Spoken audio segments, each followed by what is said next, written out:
Very good morning friends, मैं शिल्पा सिंह आप सभी का स्वागत करती हूँ अपने चैनल शिल्पा सिंह ब्लॉग्स दिल्ली सरोजनी नगर जी पेरे क्वार्टर टाइप 2 से। और आज तो कुछ स्पेशल डे है। आज हमारी परी रानी का बर्थडे और परी का बर्थडे है तो मुझे ना याद भी नहीं रहा था। मैंने अभी ब्लिंकिट से थोड़ा सा कुछ छोटा सा गिफ्ट मंगाया है। चलो चलते हैं। मैं खुद नहीं लग रही हूँ पर कोई बात नहीं। हाँ आ जाओ, चलो चलो।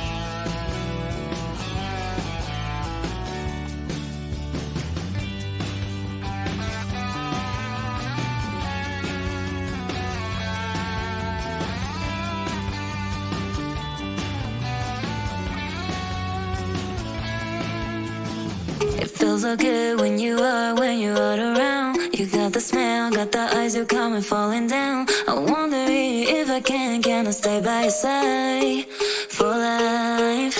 Take my hand, go with me tonight. Your baby, one of the things I like. Take my hand, go with me tonight. Your baby, one of the things I like. Show me up, show me up, show me up, show me up, show me up.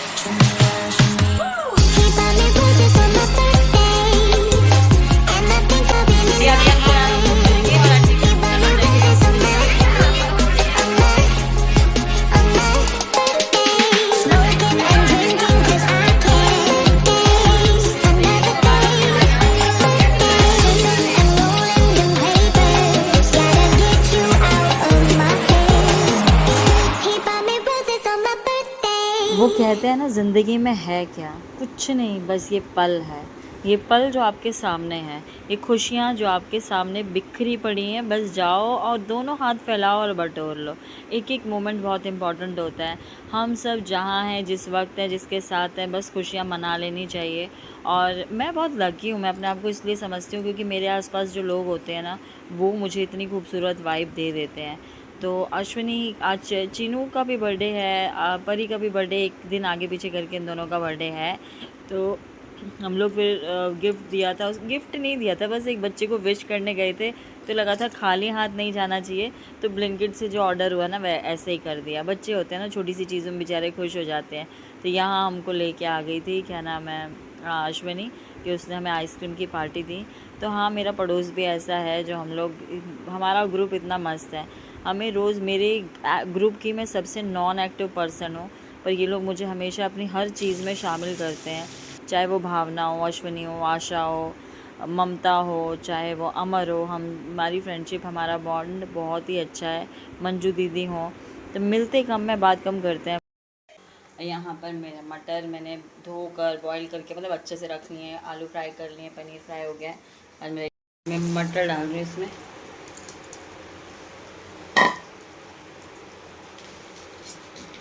थोड़े से potatoes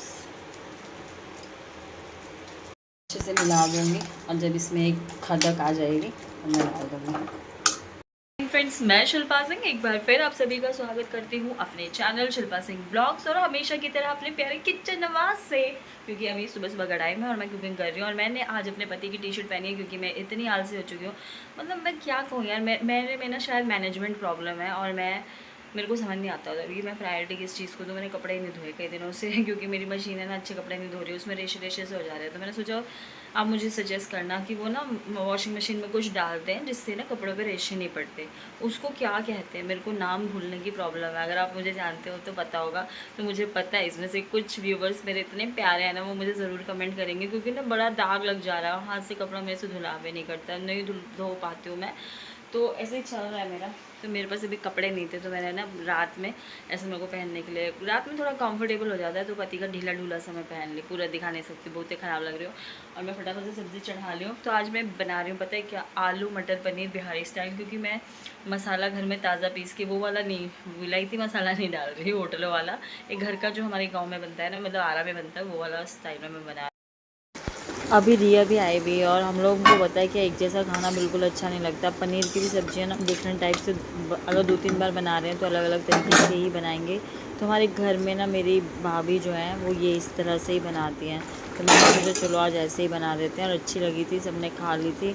और सुबह एक बार मैं ढंग से बना देती हूँ क्योंकि पूरे दिन खाना बनाने का मेरे पास टाइम बिल्कुल भी नहीं होता है। तो बस इसलिए मैं एक बार अच्छे से भर कढ़ाई सब्ज़ी बनाती हूँ, पूरा दिन मेरा चल जाता है। और मज़ा आ जाता है। उसके बाद मैं शाम को कुछ अच्छे स्नैक्स बना देती हूँ, बच्चे भी खुश, पति भी खुश, और भैया मेरे को मेहनत भी कम लगती है, तो बस सोच ज़्यादा लगती है। तो ये मैंने शाम को चाट बना दिए बच्चों के लिए, फ्रूट चाट जैसा।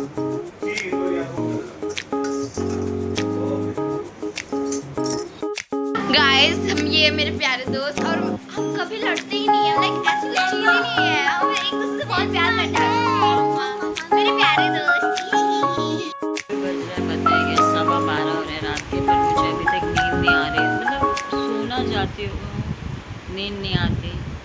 जब नींद आ रही होती है तब सोने को नहीं मिलता। मतलब ज़िंदगी में क्या चल रहा है भाई, हमको पता ही नहीं चल रहा है। बट हाँ, ये सब चल रहा है। तो मैं बस क्वेश्चन आ रहे थे केवी में एडमिशन के लिए। तो 22 तारीख को डेट निकली थी, और लास्ट डेट है लोकल ट्रांसफ़र के लिए 24 तारीख। आप जाके स्कूल में अपने अपने बच्चों के पता कर लेना, और जो भी ज़रूरी डॉक्यूमेंटेशन है कर लेना। अगर आपको कुछ स्पेशल केसेस में ही होगा आपका चेंज जो भी होना है, जैसे कि आपने घर परचेज़ किया है, आपको सरकारी मकान अलाउड हुआ है, और ये सब कारण हो सकते हैं। Shift changing only sibling basis पे होगी। मतलब अगर आपका बच्चा फ़र्स्ट शिफ्ट में है तो फ़र्स्ट शिफ्ट में ही आप रखेंगे, लेकिन हाँ, सेकंड शिफ्ट का बच्चा है, फ़र्स्ट शिफ्ट में लाना चाहते हैं, तो कुछ नहीं होने वाला। एकदम हम हार गए, हमको सेकंड शिफ्ट मिला है। और होगा क्या, जैसे कि सिबलिंग केस होता है ना, तो हो जाता है। और आईएनए में आपका एडमिशन होता है बच्चों का, तो भी हो सकता है। क्यों, वहाँ 1st to 5th जो है ना, वो तो प्राइमरी का जो सेक्शन होता है वो सेकंड शिफ्ट है, और उसके बाद ऑटोमेटिकली आपका बच्चा 6 to जो आपका सेकेंडरी क्लासेस है वो हायर क्लास में, मतलब फर्स्ट शिफ्ट में जाएगा। हायर क्लास में आया तो फर्स्ट शिफ्ट में आ जाएगा। वहाँ पर ऐसा है, बाकी किसी में भी सिबलिंग के अलावा और कोई केस में आपका शिफ्ट चेंज नहीं होगा। और 3-4 क्राइटेरिया हैं आपके, जिसके बिहाफ पर आपका लोकल ट्रांसफ़र होगा। लोकल ट्रांसफ़र का जो क्राइटेरिया होने वाला है वो होने वाला है परचेजिंग ऑफ हाउस लोकल, और आपको गवर्नमेंट फ्लैट का जो गवर्नमेंट अकोमोडेशन मिलता है, या जो आपको सरकारी मकान अलाउड होता है, तो उस केस में भी हो जाएगा। और तीसरा है आपका दिल्ली में ही कहीं पेरेंट्स हैं और दूर जगह पे शिफ्ट हो गए हैं, मतलब ट्रांसफ़र हो गया उनका जॉब का, तो लोकल ट्रांसफ़र में ही आया ना, दिल्ली टू दिल्ली ट्रांसफ़र हुआ, बट वो थोड़ा दूर हो गया स्कूल, तब भी हो जाएगा। तो 3 क्राइटेरिया हो गए, एक पेरेंट का ट्रांसफ़र, एक ओनिंग ऑफ हाउस, आप अपना घर खरीद लेते हैं, दूसरा आपको सरकारी अकोमोडेशन मिल जाती है। और ट्रांसफ़र ऑफ शिफ्ट चेंज का है only sibling cases, no other cases. केवल अगर भाई या बहन फर्स्ट शिफ्ट में होगा तो दूसरे भाई या बहन को मिल जाएगा, और ये एक क्राइटेरिया है। डॉक्यूमेंटेशन आपके क्या लगने वाले हैं तो हम बता देते हैं। वैसे आपको सब कुछ स्कूल जाने के बाद पता चल जाता है, पर हम अपने चैनल के थ्रू भी आपको कुछ ना कुछ जानकारी अवश्य देते हैं, तो ज़रूर दें। डॉक्यूमेंटेशन लगेंगे तो आपका जो भी क्राइटेरिया 1 to 4 के पेरेंट्स आते हैं, उनके सर्विस के जो भी डॉक्यूमेंट होते हैं, जो मंगाए जाते हैं, वो होगा, पता होता है। दूसरा आ जाता है आपका जो आपको अलाउटमेंट लेटर है, क्वार्टर शिफ्ट हुआ है यहाँ पे, गवर्नमेंट की अकोमोडेशन मिली है, तो अलाउटमेंट लेटर देना होगा। तीसरा आपको जो डॉक्यूमेंट प्रोवाइड करना होता है वो प्रोवाइड करना होता है आपको सिबलिंग का, जो होता है कि जैसे आपका बच्चा जो है सिबलिंग के आधार पर आप स्कूल चेंज करा रहे हो या शिफ्ट चेंज करा रहे हो, तो भाई आपको दूसरे बच्चे के जो भी डॉक्यूमेंट्स होते हैं वो आपको वहाँ पर अवेलेबल करवाने पड़ेंगे। और आपने खुद का घर ख़रीद लिया है तो आपको अपने घर से संबंधी डॉक्यूमेंट भी दिखाने पड़ेंगे स्कूल में। तो यही 4 जो भी डॉक्यूमेंट होंगे आपके, मतलब 4 कैसे होंगे, जैसे कि आपका अगर ट्रांसफ़र हुआ है तो उसका, आपका घर ख़रीदा है तो उससे रिलेटेड डॉक्यूमेंट, और अगर आपका अकोमोडेशन गवर्नमेंट रिलेटेड मिला है तो अलाउटमेंट लेटर, सिबलिंग का चेंज है तो आपके दूसरे बच्चे का जो भी रिलेटेड डॉक्यूमेंट है कि वो बच्चा उस स्कूल में पढ़ता है, वो आपको अवेलेबल कराना होगा, आपका ट्रांसफ़र हो जाएगा। इसमें क्राइटेरिया 1 to 4 के जो लोग आते हैं उन्हीं का होगा, बाकी सबको एड़ियाँ घिसनी पड़ जाती है, एडमिशन नहीं मिलता भैया, लोकल ट्रांसफ़र भी नहीं होता। अगर आप लोग क्राइटेरिया 1 to 4 के पेरेंट्स नहीं हैं तो आपको डिप्टी कमिश्नर के ऑफ़िस जाना पड़ेगा। बहुत बड़ा रीज़न होगा, जेन्युइन कोई प्रॉब्लम होगी जिससे आपकी जो भी सिचुएशन है उससे जो डिप्टी कमिश्नर है वो सेटिस्फाई होते हैं, आपकी बात उनकी समझ में आ जाती है, वो कुछ कार्यवाही करेंगे तभी आपका हो सकता है। अदरवाइज़ क्राइटेरिया 1 to 4 के जो भी पेरेंट्स हैं उनके ही बच्चों का लोकल ट्रांसफ़र होगा। फिर से बता देती हूँ, आपने अपना घर ख़रीदा है तो होगा। दूसरा, आपको सरकारी मकान की अलॉटमेंट हुई है तो होगा। तीसरा, आपका अगर यहाँ पर ट्रांसफ़र दिल्ली टू दिल्ली का, जैसे दिल्ली की बात हो रही है तो दूर जगह पे हुआ है तो भी होगा। इन सब से रिलेटेड डॉक्यूमेंट लगेंगे। और चौथा, अगर आपका एक बच्चा जैसे मान लो आर के पुरम सेक्टर 2 में पढ़ रहा है, एक बच्चा पढ़ रहा है दिल्ली कैंट में, इतनी दूरी का है, तो मतलब कुछ ऐसा है अलग अलग स्कूल में है तो सिबलिंग के आधार पे भी हो जाता है। शिफ्ट चेंज का भी मैं फिर से बता रही हूँ, शिफ्ट चेंज होगा ओनली सिबलिंग के आधार पर और कुछ नहीं।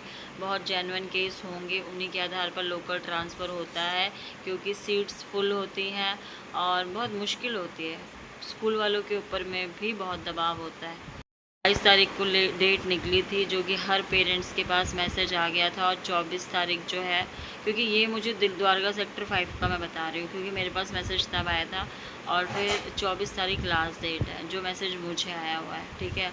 अब दूसरे स्कूलों का क्या है मुझे अच्छे से नहीं पता, आप पता कर लीजिएगा। लेकिन आप जाके सारे केवी स्कूल का तो एक ही रूल रहता है, आप जाके देख आइएगा, मैसेज पढ़ लीजिएगा, पता चल जाएगा। और मुझे घर से संबंधी भी बहुत क्वेश्चन आते हैं कि हमारी 2-3 साल की सर्विस है, हमें क्वार्टर मिलेगा, हमारी ग्रेड पे है। तो देखो, आपके ना सर्विस के आधार पे मेन यहाँ काउंटिंग होती है कि आपको 17 साल, 18 साल, 19-20 साल हो गए हैं तो भी बड़ी मुश्किल से ही क्वार्टर मिल रहा है। और दूसरी बात क्या होता है ना, जब क्वार्टर बहुत ज़्यादा आते हैं तब मिलने की संभावनाएं ज़्यादा होती हैं, क्वार्टर कम आते हैं तो मिलने की संभावनाएं कम होती हैं। ये एक आधार है। दूसरा एक आधार है कि आप अपनी चॉइसेस, अगर आपका क्राइटेरिया उसमें नहीं आ रहा है तो जो किसी की चॉइस नहीं है आप उसको अपनी चॉइस बना लेंगे, तब भी आपको मकान मिलने की संभावना मिलती है।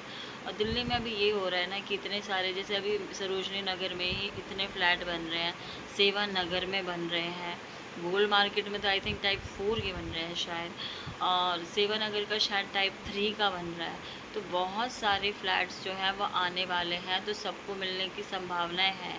लेकिन हाँ, वेटिंग चलेगी, आते ही बल्क में भर जाएंगे, फिर खाली होने वाले नहीं हैं। क्योंकि आप देख लोगे कि तिमामपुर वाले भर गए नहीं मिले, फिर मोहम्मदपुर वाले भर गए नहीं मिले, बहुत मुश्किल से आते हैं।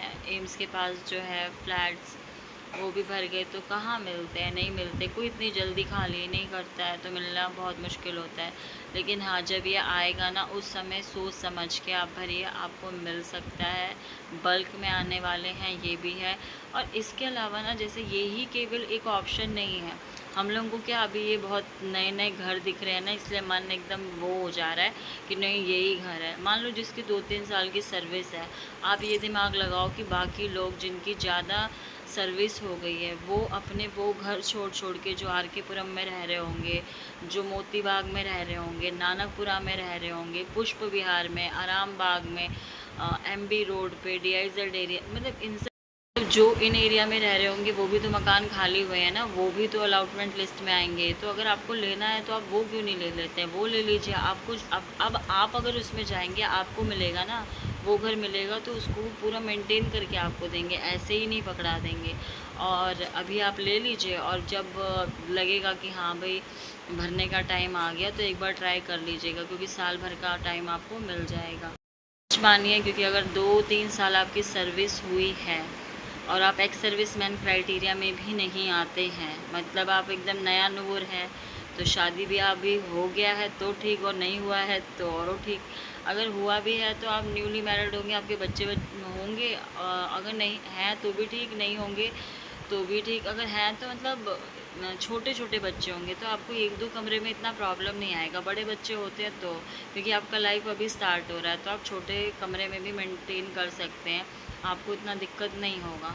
और टाइप 2 वालों में भी क्या होता है ना, जो आर के पुरम साइड वगैरह में है, केवल 2 बेडरूम होते हैं, 2 कमरे, मतलब 2 कमरा, किचन, टॉयलेट, बाथरूम, बस इतना ही फैसिलिटी होता है। लेकिन हाँ, आगे पीछे का जगह ज़्यादा होता है। ऊपर वाला मकान है तो वहाँ पर जो गैलरी होती है ना, जो बालकोनी होती है वो भी घेरी हुई रहती है, वो एक कमरे का काम कर देती है। छत मिल जाती है तो ये बेनिफिट होते हैं आप लोगों को। तो हर चीज़ के अपने फ़ायदे अपने नुकसान होते हैं। तो ग्रैब द मोमेंट, थोड़ा सोचो समझो।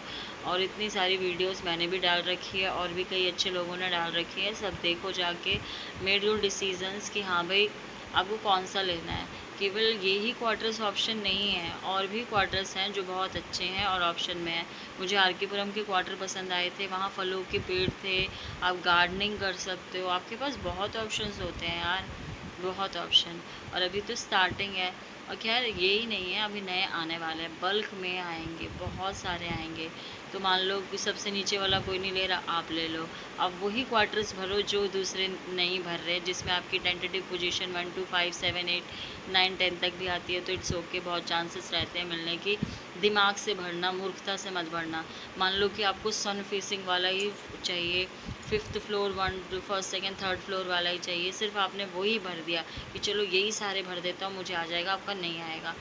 मैंने तो अभी पता है क्या, एकदम मेरा हालत हो गया ख़राब, क्योंकि सिलेबस चेंज हो गया ना, मेरा समझ ही नहीं आ रहा। मेरा मेन काम मतलब पढ़ाने से भी ज़्यादा मेरा सर्चिंग में जा रहा है, फिर घर का भी काम है, बहुत सारी चीज़ें हैं, मेरा दिमाग एकदम ख़राब होके जा रहा है, पूछो मत। जैसे कि स्टडी मटेरियल अवेलेबल कराने में बच्चों को, आखिर मैं क्या करवाऊँ उनके लेवल का, ये सोचने में, समझाने में, कहते हैं ना वो 1 घंटे में तो मैं सब निचोड़ उनको दे देती हूँ, लेकिन उससे पहले जो मेरी तैयारी होती है ना, एकदम माथा पकाओ तैयारी होता है, एकदम माथा मेरा फिर जा रहा है, और अच्छा वाला एकदम दिमाग हिल रहा है मेरा।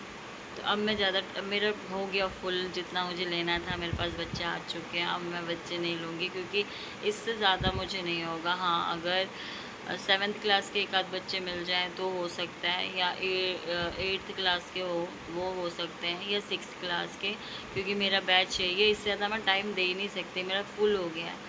अब मेरा माथा एकदम घूम जा रहा है, पूछो मत, क्योंकि पहले जो हम लोग है वही सारे चैप्टर्स, लेकिन इतना घुमा दिया है। जानते हैं साइंस में ना 11th के चैप्टर दे दिए हैं, साइंस को हायर कर दिया है। अब 11th का भी चैप्टर दे दिया है ना, तो उसमें से भी क्वेश्चंस किस टाइप के आएंगे ये कुछ नहीं बताया है, छाट छूट के बता रहा है। तो बच्चों को हम क्या पढ़ाएं, हमको समझ ही नहीं आ रहा है कि हम क्या पढ़ाएं, एकदम दिमाग ख़राब है। अब रिच कोर्स जो करा रहे हैं उसमें एकदम 6th 7th 5th वाले क्वेश्चन आ रहे हैं, तो ये क्या कर दिया ना, कुछ नहीं समझ में आ रहा है। पहले की बुक्स ही ठीक थी, सही तो चल रहा था, या तो बुक अवेलेबल करा दो यार प्लीज़। मेरे साथ पता है क्या है कि एक बीमारी है मुझे अपना 100% देने की। मैं जो भी काम करूँगी ना तो मैं उसमें मुझे 100% देना है। मेरे को ऐसा कभी भी नहीं लगता, 1 सेकंड भी नहीं लगता कि let it be, it's okay.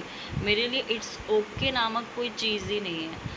और ये जो मेरा एटीट्यूड है ना, ये मुझको अंदर से मुझे को बीमार करते जा रहा है, दिमाग ख़राब हो रहा है।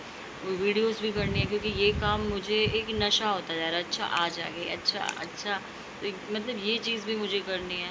और मुझे लगता है ना मैंने अपने देह पे कुछ ज़्यादा लोड दे दिया है, और लेकिन सही भी होता है, बिज़ी होना बहुत इम्पोर्टेंट होता है, और इस टाइम पे शायद होना भी चाहिए। और अभी गाज़ियाबाद वाले घर में भी पंगे आ रहे हैं यार, लोग लड़ाई क्यों करते हैं, मुझे समझ नहीं आता कि जब हमारी बातें प्यार से बन सकती हैं तो लड़ाई मत करो यार, वाई यू आर फाइटिंग, क्यों लड़ना है, आराम से बात कर लिया करो। होता है ना कि एक सुना, बताऊँ तुझे, बताऊँ लोग पता नहीं किस बात की धमकी देते हैं। मुझे तो ऐसा लगता है कि मैं किसी का कुछ नहीं कर सकती, मैं हूँ क्या। अगर मेरे को पता है कैसा लगता है, हाय मैंने इसको ऐसे बोल दिया, इसने मुझे थप्पड़ मार दिया तो, अगर इसने मुझे गाली पकड़ दे दी तो, फिर मेरी वीडियो बन जाए, मेरी बेइज्जत हो गई तो, मतलब मुझे इतना डर लगता है यार। मैं किसी को पंगे वंगे नहीं ले सकती हूँ, बिल्कुल एकदम डरपोक टाइप्स हूँ मैं। किसी से अगर किसी की गलती, मतलब एकदम महा गलती होगी, खींच भी आ रही होगी ना तो निकलेगा, लेकिन वो भी कायदे के शब्द निकलेंगे, बेकायदा वाला तो मैं बोलूँगी ही नहीं। लेकिन कुछ लोगों को मैंने देखा है पता है, और मुझे हंसी आती है, मैं बैठ के ना कभी कभी हंसती हूँ, तो यार ये कैसे बोल रहे हैं बताना ज़रा। जैसे ऐसे कहेंगे बताऊँ तेरे को बता दो, मैं क्या बताएगा, मतलब क्या, सबको तो सब पता ही है, तो क्या बताइएगा आप, क्या बताइए तो ज़रा। बहुत जानकारी रखते हैं, बोलिए। मुझे ये लगता है क्या बताएगा, इधर मारेगा मार एक मारेगा तबड़ा तो कोई 4 नहीं मार देगा। मतलब बेइज्जत होने के लिए, मतलब लोग कैसे कर लेते हैं यार। फिर मैं आ जाता है, मैं परफेक्ट, मैं ये जो मैं ये जो आ जाता है मैं मुझे समझ ही नहीं आता, ये मैं बकरी थे क्या जो मैं आते रहते हो। और मुझे लगता है मैं दुनिया की सबसे बड़ी गधी, और क्यों दिमाग चाट रहा है मेरा। भाई 12 बज रहे हैं, 12:30 हो रही है। इसको मेरे बिना नींद नहीं आती, ये मेरी बेटी है, इसके नाम है रक्षंदा। हाँ रक्षंदा, कैसी हो तुम बेटी। यार मेरे पता है इस वीडियो में घर कितना अच्छा आता है, रियल में देखोगे अभी गंद फैला पड़ा है। इनमें से मैं आपको अपना दुख बताती हूँ। मेरा इतना बड़ा दुख है, ना मेरा पति ना मेरे बच्चे कोई एक काम करके ये लोग राजी नहीं है। ना ये पानी का गिलास उठा सकते हैं, ना एक बर्तन मांज सकते हैं, ना ये खुद खाना निकाल के खा। मैं अपना पॉइंट ऑफ व्यू स्ट्रांगली रखती हूँ, मेरी स्ट्रॉन्ग पर्सनालिटी है, पर मैं फालतू में अपने एनर्जी वेस्ट नहीं करती लोगों में। मेरे को अगर मुझे सामने वाला पता चल गया ना कि यार ये तो मतलब एकदम ख़त्म है, तो मुझे आंदोलनकारी टाइप्स नहीं हूँ कि मैं आंदोलन करूँगी। मैं इतना टाइम किसके पास है। हाँ मैं टाइम पास ज़रूर दूर से खड़े होकर। देखो रात होगी ना, अब मुझे सोना चाहिए, तो मुझे नींद नहीं आ रही, मेरी नींद एकदम गायब है। जैसे ही सुबह होगी मुझे नींद आ जाएगी, मेरा मन नहीं करता उठने का। काम करने के नाम पे मेरी माँ मर जाती है, मतलब मुझे बिल्कुल आफत आती है। मुझे ऐसा मेरा सामने वाला ऐसा लगता है कि ये क्यों नहीं चाय बना के पिला रहा। कभी कभी मैं अपने पति से ना लड़ना चाहती हूँ, बोलना चाहती हूँ उठ चाय बना के पिलाओ। पावर ही नहीं है, क्योंकि मुझे पता है सारा बनाएगा ही नहीं। लेकिन पता है मेरे लिए सबसे बड़ा गिफ्ट वो होगा जब ना मेरा पति मेरे सुबह उठ के मेरे को चाय दे, ऐसे बोले गोई उठ, मतलब मेरा पति प्यार से मुझे गोई बोलता है, उठ जाओ तुम्हारे लिए चाय लाए हैं। और हम दोनों बैठ के ना ऐसी बालकनी में एकदम चेयर लगाओ, एकदम साफ़ सुथरा घर, एकदम चमकल हो, और मैं ऐसे धीरे धीरे एक कप का, मैं पता कैसे चाय पीती हूँ, मेरा तो गुट गुट गुट, मेरे ना चाय बनाती हूँ रख देती हूँ, वो ठंडी हो जाती है, उसके बाद गुट गुट गुट गुट गुट पी जाती हूँ। बस ये मेरा चाय पीना होता है। I don't have to drink करो चाय, मतलब समझे। इसमें मेरी इंग्लिश में मत जाना कि आपके बच्चों को क्या पढ़ाऊँगी, मतलब पता है क्या, उस समय बड़ी अच्छी टीचर भी होती हूँ मैं, पर अभी ना मुझे बोलने का मन नहीं कर रहा, एकदम बिल्कुल बकवास। शांति से चाय पीना चाहती हूँ। ये वाला एपिसोड तो लगता है मेरा आई मी एंड माई सेल्फ पर जाने वाला है। क्यों? क्योंकि मेरा मन करता है ना पार्लर में जाओ, मेकअप कराओ अच्छा, लेकिन मैं वो भी नहीं कर सकती क्योंकि मेरे में पेशेंस नाम की चीज़ नहीं है। मैं थ्रेडिंग नहीं बनवाती, रीज़न पता है क्यों है, क्योंकि मुझे इरिटेशन होती है। मैं ज़्यादा देर तक ना तो चैन से बैठ सकती हूँ ना कुछ, मैं बस एनालाइजेशन ही करती रह जाती हूँ कि मुझे ये करना है वो करना है, प्लान्स बनाती रहती हूँ, बट मैं करती धरती कुछ नहीं हूँ। मैं सिर्फ किचन में बर्तन धोने के लिए पैदा हुई। मेरे को ऐसा लगता है मेरी माँ ने मुझे बर्तन धोने के लिए ही पैदा किया था। बेटा तेरे जीवन का मकसद है बर्तन धो, झाड़ू मार, पोछा कर, और मैं यही करती रहती हूँ। वो मज़ा ही नहीं आ रहा है ज़िंदगी में। मैं जाती हूँ सोने के लिए, वरना फिर गाली खाऊँगी। तो okay, good night, bye bye. होने वाला गिर रहे हैं। और आप लोग मेरी वीडियो देखते ना तो मुझे बड़ा अच्छा लगता है। पता है क्या मुझे कैसा महसूस होता है, अरे यार दुनिया में ना इस वीडियो के मतलब इस कैमरे के उस पार कुछ लोग बैठे हैं जो मुझे देख रहे हैं और वो मुझे समझ रहे हैं और मेरा दुख समझेंगे कि ऐसी औलाद है ना। मेरे पैरों में दर्द होता है ना तो ये मेरा पैर नहीं दबाता। मम्मी के गर्दन में दर्द होता है ना, सिर्फ तभी दबाना। मैं ही चाहती हूँ, पता है मेरे को पता है कि मेरा जो वीडियो है ना मेरा पति कभी नहीं देखेगा, लेकिन अगर आप देख रहे हो पति देव तो सुनो, आपको संडे के दिन में ना कुछ काम करना चाहिए। जैसे आपको घर सरिया देना चाहिए, या आप रोज़ सुबह उठते हो तो घर सरिया दिया करो, तो मैं झाड़ू मार दूँ, पोछा मार दूँ फटाफट से। अपने खाए हुए बर्तन खुद उठा के सिंक में डाल दिया करो। लेता की तरफ पड़े रहते हो, कोई काम नहीं करते हो, जब देखो तब गोई खाना ला, गोई गोई क्या खाने को लाए मेरे पास से। फ्रेंड्स मैं शिल्पा सिंह एक बार फिर आप सभी का स्वागत करती हूँ, और यहाँ पर स्वागत करते करते आ गई है लिफ्ट। और मैं लिफ्ट में आज मैं ममता की घर आई थी और मैंने उसके घर की वीडियो डाली, कल मैं डाल दूँगी। और मैं बहुत मतलब लिटरली बहुत मेहनत कर रहे हैं जी। आप लाइक करिए, सब्सक्राइब करिए, और एकदम हमको बहुत चाहिए है ना पॉजिटिव वे। बटन ही नहीं टीपा मैंने। नॉर्थ थोड़ा सा मेरा घूम रहता है, बट व्हाट टू डू।